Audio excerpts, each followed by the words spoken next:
ஓம் சாய்ராம்.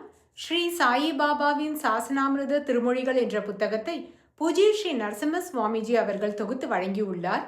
இதில் புருஷோத்தம அவஸ்தி என்பவரிடமிருந்து ஸ்ரீ சாயி பாபா அவர் வைத்திருந்த அனைத்து பணத்தையும் தட்சணையாக பெற்றுக்கொண்டார். அதன் பிறகு மிக்க மனக்லேசத்துடன் அவஸ்தி மனைவியிடம் கடைசியாக எஞ்சியிருந்த 30 ரூபாயையும் பாபாவிடம் அளித்து விட்டார். ஸ்ரீ சாயி பாபா அதற்கு மேல் எதுவும் கேட்கவில்லை. புருஷோத்தம அவஸ்தி மனவாட்டத்துடன் பாபாவை விட்டு திரும்பி வந்து கொண்டிருந்த போது பாபு சாஹேப் ஜோக் அவருடைய முதுகில் தட்டி கொடுத்தார்.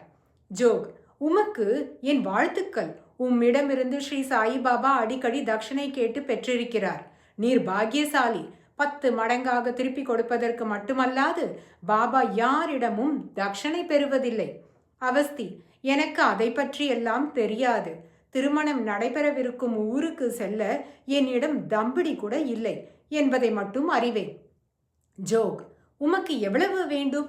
அவஸ்தி, ரூபாய் 100. ஜோக், இதோ இருக்கிறது, எடுத்துக்கொள்ளுங்கள். பம்பாயை சேர்ந்த வியாபாரிக்கு வியாபாரத்தில் நஷ்டம் ஏற்பட்டு விட்டதாக செய்தி வந்தது.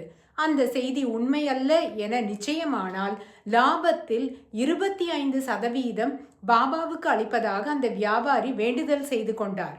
அதன்படி ஸ்ரீ சாயிபாபாவிற்கு ரூபாய் 6000 கிடைத்தது.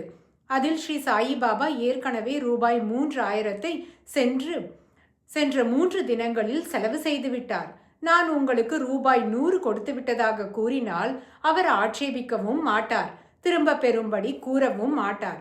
ஆனால் அவர் உங்களிடமிருந்து ரூபாய் 600 பெற்றுக்கொண்டதால் உங்களுக்கு மாதம் ரூபாய் 50 ஊதிய உயர்வு இப்போது கிடைக்கும் என நான் உறுதியாக சொல்ல முடியும்.